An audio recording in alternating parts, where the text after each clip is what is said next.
स्वामी केशवानंद महाविद्यालय BA third year geography online classes में आपका स्वागत है।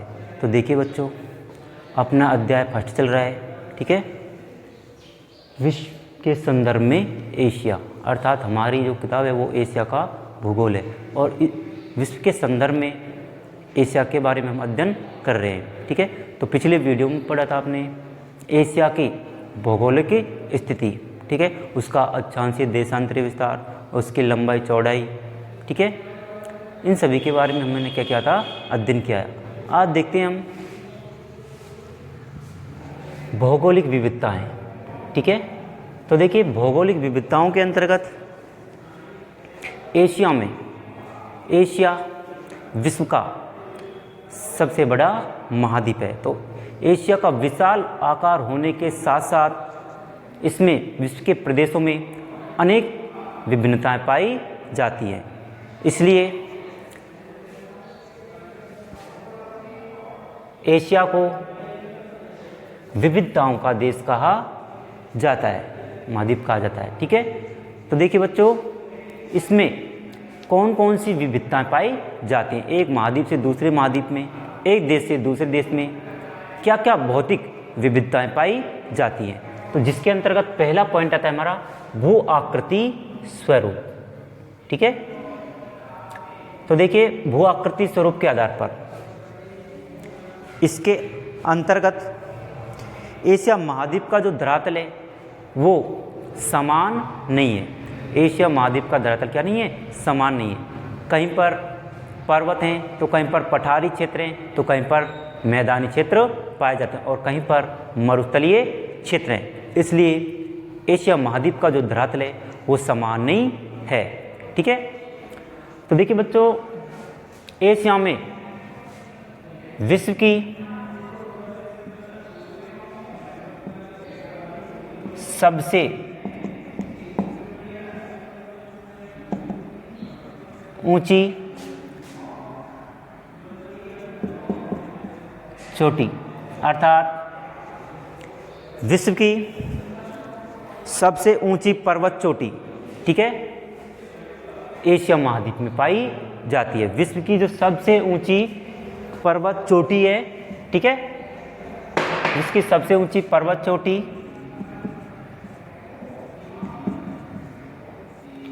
माउंट एवरेस्ट,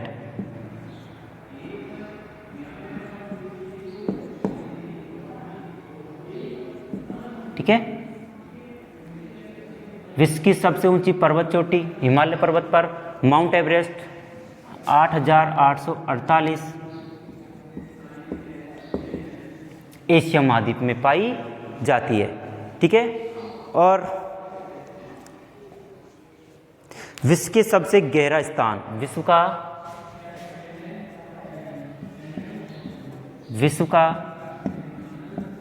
सबसे गहरा स्थान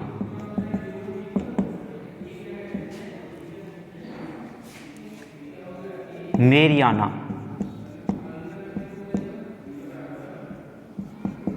ठीक है। विश्व का सबसे गहरा स्थान कौन सा है, मेरियाना गर्त है। वो भी कहाँ पाया जाता है, एशिया महाद्वीप में पाया जाता है, जिसकी गहराई है 1133, ठीक है, 1133, ठीक है, मीटर, 1133 मीटर मेरियाना गर्त की गहराई, जो भी कहाँ पाया जाता है, एशिया महाद्वीप में पाया जाता है, ठीक है। तो देखिए विश्व का सबसे गहरा स्थान है जो मेरियाना गर्त है, जो जिसकी गहराई है 1133 मीटर है, ठीक है। वो कहाँ पाए जाते हैं, फिलीपींस के पास, फिलीपींस के पास स्थित है, ठीक है, मेरियाना गर्त, जो विश्व का सबसे गहरा स्थान है। और विश्व की सबसे ऊंची पर्वत चोटी कौन सी है, माउंट एवरेस्ट, वो भी एशिया महाद्वीप में स्थित है, ठीक है। और विश्व की सबसे गहरी झील, विश्व की सबसे गहरी झील कौन सी है? बैकाल झील। ठीक है, विश्व की सबसे गहरी झील बैकाल झील एशिया महाद्वीप में स्थित है, जिसकी गहराई है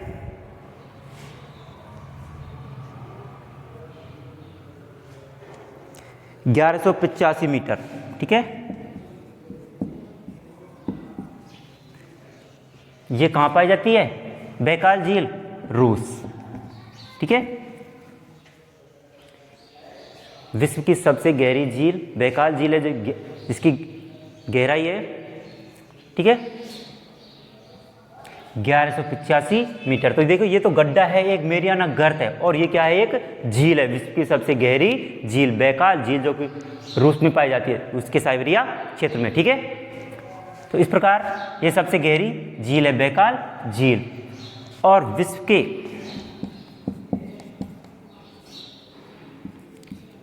सबसे लंबी झील, अर्थात विश्व की सबसे लंबी आंतरिक झील कैस्पियन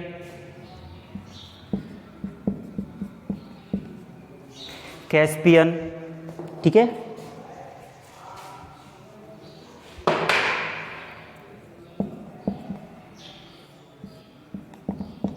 सागर है। ठीक है, सबसे लंबी झील, जिसकी लंबाई है 3,93,898 3,93,898 किलोमीटर है। ठीक है, जिसकी लंबाई।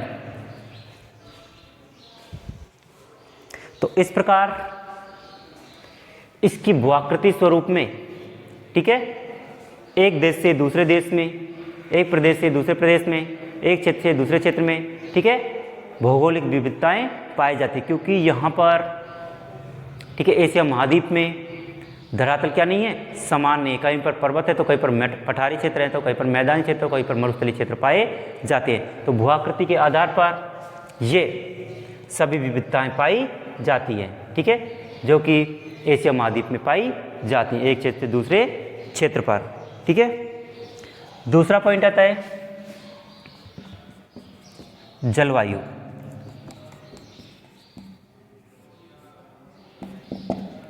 ठीक है, तो देखिए, जलवायु के अंतर्गत भी विविधताएं पाई जाती है, एक देश से दूसरे देश में।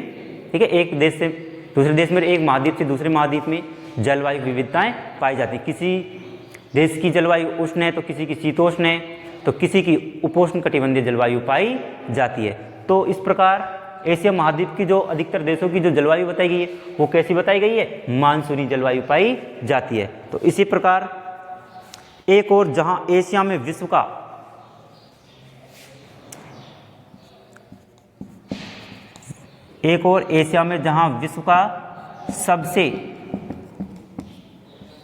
विश्व का सबसे गर्म स्थान, ठीक है, विश्व का सबसे गर्म स्थान जैकोबाबाद,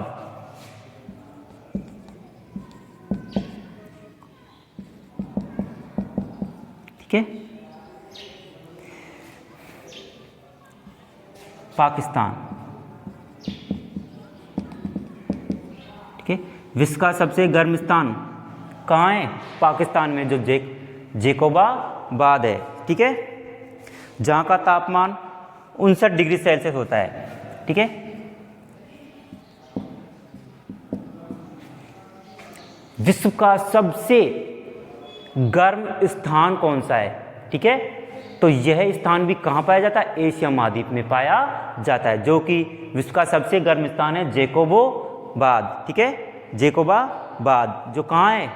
पाकिस्तान में, जिसका तापमान पाया जाता है, वार्षिक औसत तापमान है 59 डिग्री सेल्सियस तापमान। ठीक है, यही विश्व की सबसे शीत प्रदेश, विश्व का सबसे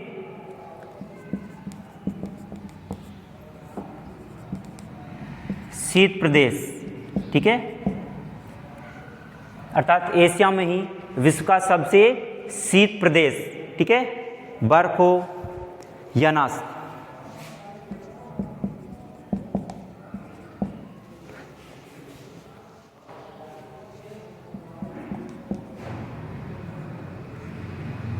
पाया जाता है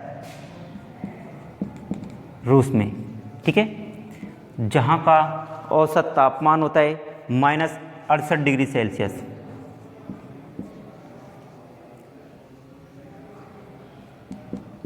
ठीक है, एक और तो यहाँ पर विश्व का सबसे गर्म स्थान जैकोबाद है, दूसरी ओर विश्व का सबसे शीत प्रदेश बर्खोयानास रूस में स्थित है, जिसका औसत तापमान -68 डिग्री सेल्सियस पाया जाता है, जो कि विश्व का सबसे ठंडा क्षेत्र है।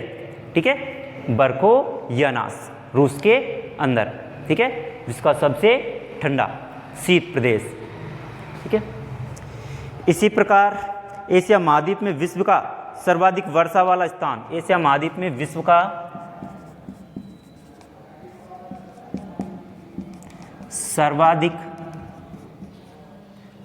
सर्वाधिक वर्षा वाला स्थान,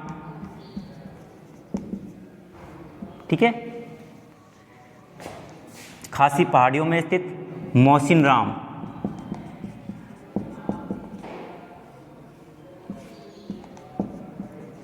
मेघालय, ठीक है, भारत में पाया जाता है। विश्व का सर्वाधिक वर्षा वाला स्थान है मौसिनराम, अर्थात खासी पहाड़ियों में स्थित, हिमालय की खासी पहाड़ियों में स्थित मौसिनराम क्षेत्र है, ठीक है, जो कि भारत में स्थित है, सर्वाधिक वर्षा वाला स्थान है, जो कि जिसकी वार्षिक वर्षा होती है, ठीक है, 11,872 मिलीमीटर, 11,872 mm, ठीक है, मिलीमीटर। सर्वाधिक वर्षा वाला स्थान मौसिनराम मेघालय है, जो विश्व का सर्वाधिक वर्षा वाला स्थान है, जो कि भारत में स्थित है, मेघालय की पहाड़ियों में पाया जाता है, खासी पहाड़ियों में, ठीक है, जिसकी वार्षिक वर्षा का औसत है 11,872, अर्थात इसी के आधार पर बताया गया है। ठीक है,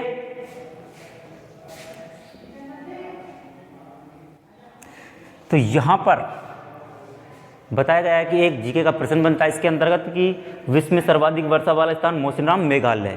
तो यहाँ पर एक दिन में इतनी वर्षा होती है जितनी कि भारत में जो राजस्थान है उसके जैसलमेर में 10 वर्षों में वर्षा होती है। ठीक है, राजस्थान के जैसलमेर में 10 वर्षों में इतनी वर्षा होती है जितनी कि यहाँ पर एक दिन में वर्षा हो जाती है, क्योंकि वहाँ पर वर्षा का औसत 10 सेंटीमीटर से कम पाया जाता है, 50 सेंटीमीटर से कम होता है, अर्थात 10 के पास में इसका वार्षिक वर्षा का औसत पाया जाता है जैसलमेर का।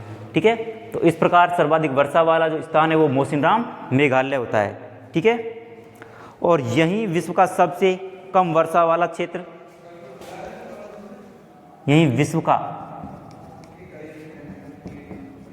सबसे कम वर्षा वाला क्षेत्र, ठीक है, सर्वाधिक तो हो गया मौसिनराम मेघालय, और सबसे कम वर्षा वाला क्षेत्र होता है अरब का अदन क्षेत्र। ठीक है,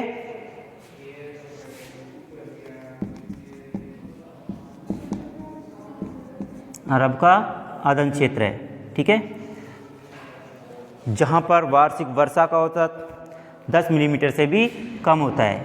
ठीक है, विश्व का सबसे कम वर्षा वाला क्षेत्र होता है अरब का अदन, अर्थात संयुक्त राज्य अमेरिका के अंतर्गत अरब का अदन पाया जाता है, जो सबसे कम विश्व का सबसे कम वर्षा का क्षेत्र है। ठीक है, तो इस प्रकार भौगोलिक विविधताओं के आधार पर ये 2 पॉइंट है हमारे, भू आकृति स्वरूप और जलवायु, दोनों के आधार पर विविधताएं पाई जाती हैं। ठीक है, तीसरा पॉइंट आता है हमारा मृदा। तीसरा पॉइंट है मृदा। ठीक है, मृदा के आधार पर भी एशिया महाद्वीप में भौगोलिक विविधताएं पाई जाती हैं, इसीलिए एशिया महाद्वीप को विविधताओं का देश कहा जाता है। ठीक है, जिसके अंतर्गत मृदा के अंतर्गत आता है क्या कि एशिया में विश्व की सभी प्रकार की मृदाएं पाई जाती है। एशिया महाद्वीप है, उसमें विश्व की सभी प्रकार की मृदाएं पाई जाती हैं, जैसे कि भारत के दक्षिण के पठार में, भारत में दक्षिण के पठार में, ठीक है, भारत के दक्षिण के पठार में काली मृदा, इसी प्रकार गंगा यमुना के, ठीक है, गंगा यमुना के बेसिन क्षेत्र पर उपजाऊ मृदा,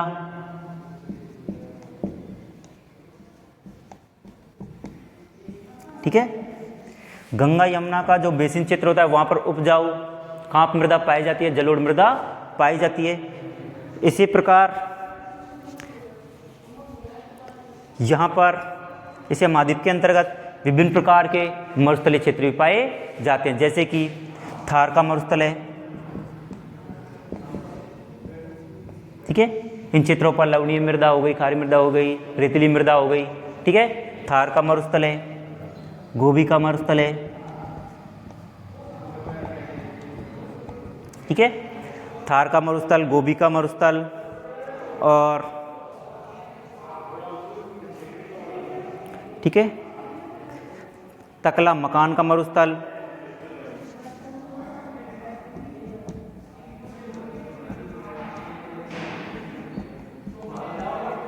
ठीक है, तकला मकान का मरुस्थल है, अरब का मरुस्थल है।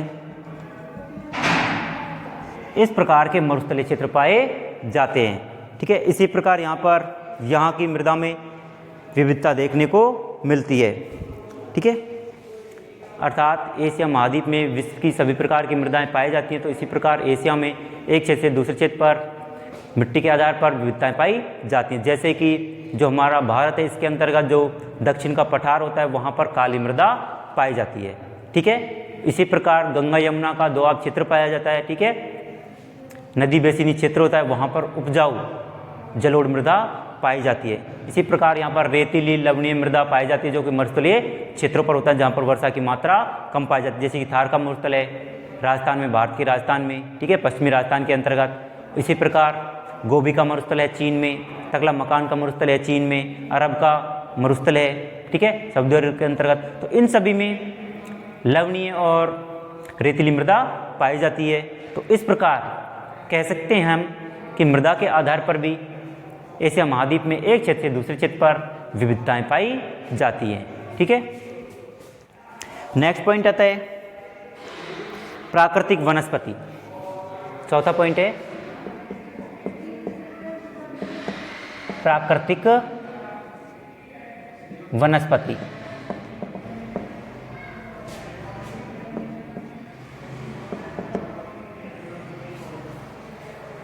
प्राकृतिक वनस्पति विश्व में पाए जाने वाली सभी प्रकार के प्राकृतिक वनस्पति एशिया महाद्वीप में मिलती है, ठीक है। विश्व में पाए जाने वाली सभी प्रकार की जो प्राकृतिक वनस्पतियां हैं वो एशिया महाद्वीप में पाई जाती है। जैसे कि प्राकृतिक वनस्पति के आधार पर आते हैं हमारे वनीय क्षेत्र, ठीक है। तो जैसे कि यहाँ पर भूमध्यरेखीय वन, ठीक है,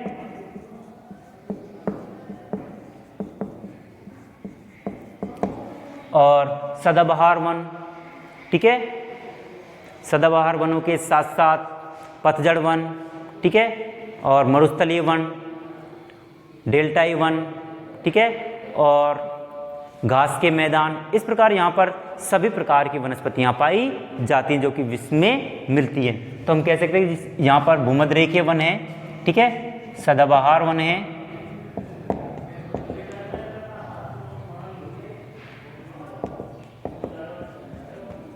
ठीक है, पतझड़ वन, डेल्टाई वन,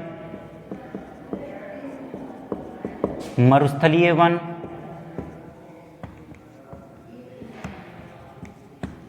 ठीक है, घास के मैदान, सभी प्रकार की वनस्पतियां पाई जाती है। तो देखिए सदाबहार वनों के अंतर्गत सदा हरे भरे रहने वाले वृक्ष हैं लंबे, जिनकी ऊंचाई पेड़ों की ऊंचाई 60 मीटर तक पाई जाती है। ऐसे सदा हरे भरे रहने वाले वृक्ष के साथ साथ सदाबहार वन पाए जाते हैं। इस प्रकार पतझड़ वन पाए जाते हैं, जो ग्रीष्म ऋतु प्रारंभ होते ही अपने पत्तों क्या कर देते हैं, झड़ा देते हैं, पतझड़ वन पाए जाते हैं। इसी प्रकार घास के मैदान पाए जाते हैं जिनमें अल्पाइन नामक घास पाई जाती है, ठीक है। तो इस प्रकार घास के मैदान पाए जाते हैं। डेल्टाई वन होते हैं जो नदियाँ अपने अंतिम छोर पर, नदियाँ समुद्र में गिरने से पहले किसका निर्माण करती हैं, डेल्टाओं का निर्माण करती है। सबसे उपजाऊ मृदा पाई जाती है जिसके फलस्वरूप यहाँ पर प्राकृतिक वनस्पति अच्छी पाई जाती है। तो इस प्रकार यहाँ पर डेल्टाई वन पाए जाते हैं। मरुस्थलीय वन जिसके रूप में कटीली झाड़ियाँ होती हैं, ठीक है। कटीले पेड़ पौधे पाए जाते हैं, मरुस्थलीय क्षेत्र पाए जाते हैं जिन पर मरुस्थलीय वन पाए जाते हैं, जिनमें हमारे रोइडा का पेड़ होता है, ठीक है। इसी प्रकार नागपनी है, अकेसिका है, ठीक है, कीकर है, खैर है, तो बेर हैं, इस प्रकार के पेड़ पौधे मरुस्थलीय क्षेत्रों पर पाए जाते हैं। तो हम कह सकते हैं कि एशिया महाद्वीप में एक क्षेत्र से दूसरे क्षेत्र पर, एक देश से दूसरे देश में विविधताएं पाई जाती हैं, जैसे कि वनस्पति के साथ में विविधताएं पाई जाती है, प्राकृतिक वनस्पति के साथ साथ, ठीक है, और भूआकृतियों के साथ साथ, जलवायु के साथ साथ, मृदा के साथ साथ। तो ये हमारी क्या थी, हमारी भौगोलिक विविधताएं, ठीक है। भूआकृति स्वरूप, जलवायु, मृदा और प्राकृतिक वनस्पति के आधार पर भौगोलिक विविधताएं पाई जाती हैं एशिया महाद्वीप के अंतर्गत, ठीक है। दूसरा पॉइंट आता है हमारा आर्थिक विविधताएं। आर्थिक विविधताओं में अपन अध्ययन करते हैं,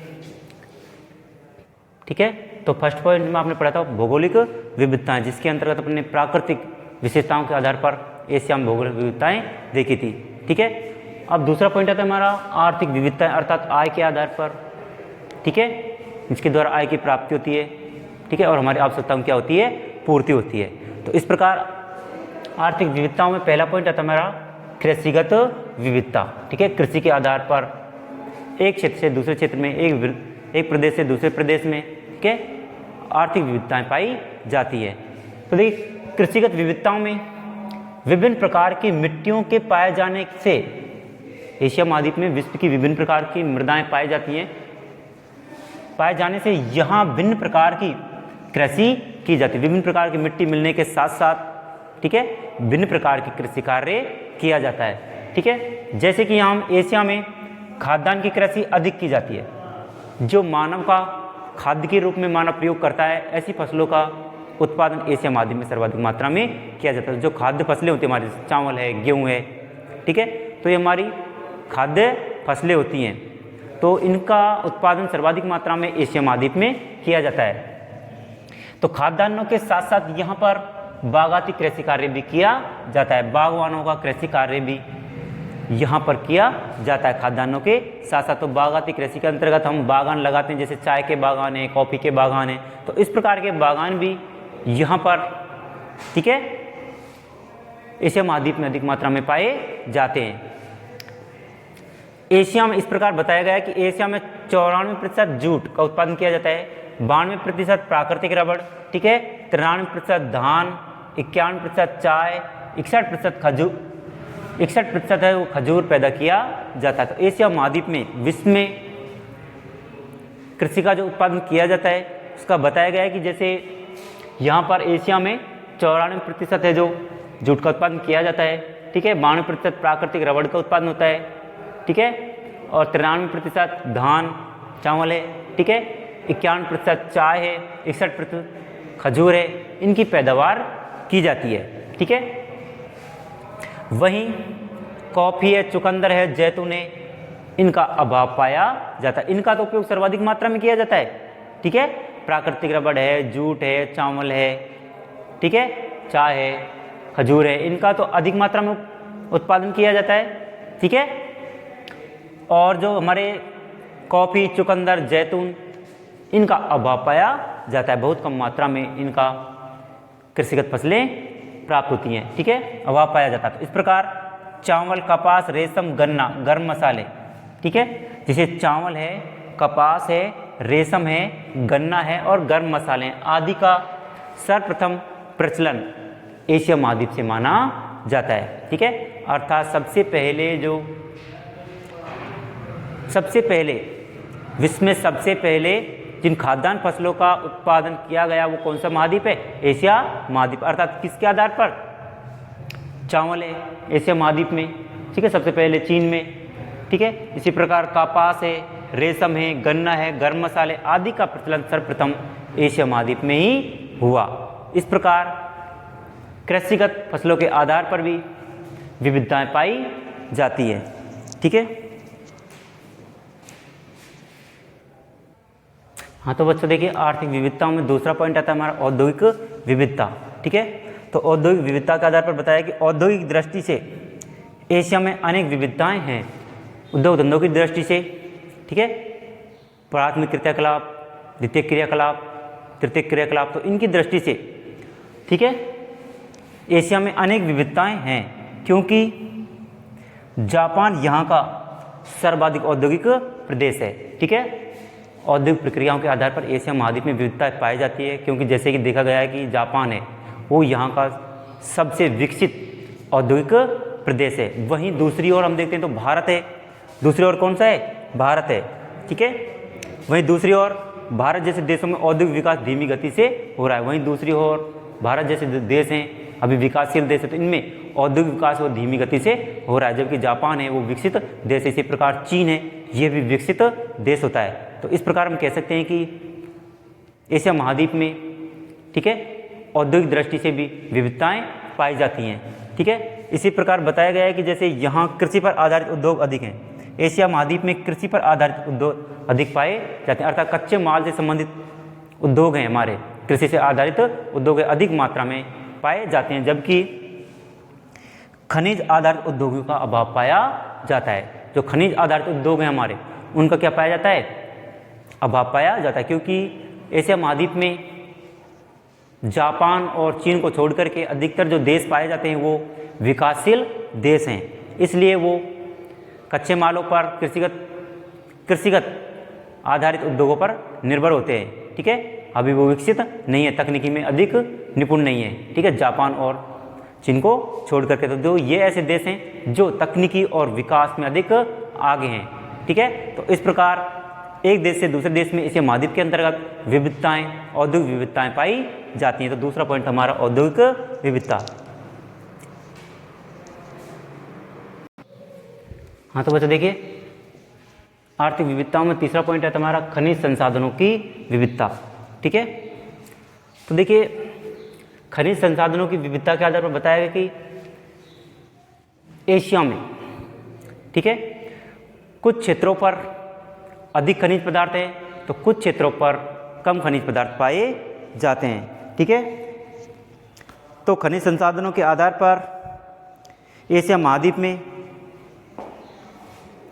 कुछ खनिज पदार्थों के तो पर्याप्त भंडार पाए जाते हैं, ठीक है, और कुछ खनिजों के भंडार सीमित मात्रा में पाए जाते हैं। तो इस प्रकार एशिया महाद्वीप में खनिज संसाधनों की दृष्टि से भी विविधताएं पाई जाती है, जैसे अभ्रक, मैग्नीज, टंगस्टन, टिन, लोहा, ठीक है, ये हमारे खनिज हैं।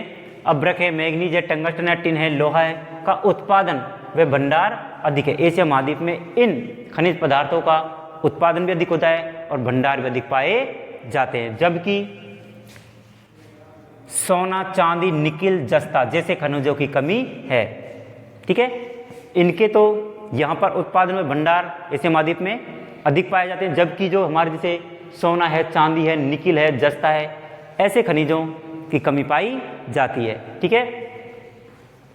इसी प्रकार खनिजों के अंतर्गत जैसे तेल है, पेट्रोल है, कोयला है, जैसे ऊर्जा संसाधनों पर आत्मनिर्भर एशिया महाद्वीप में अंतर्गत जो हमारे खनिज पदार्थ हैं, जैसे कि तेल, ठीक है, तेलों के अंतर्गत पेट्रोल, डीजल, कोयला, ठीक है, ऊर्जा संसाधन अधिक मात्रा में पाए जाते हैं, ठीक है।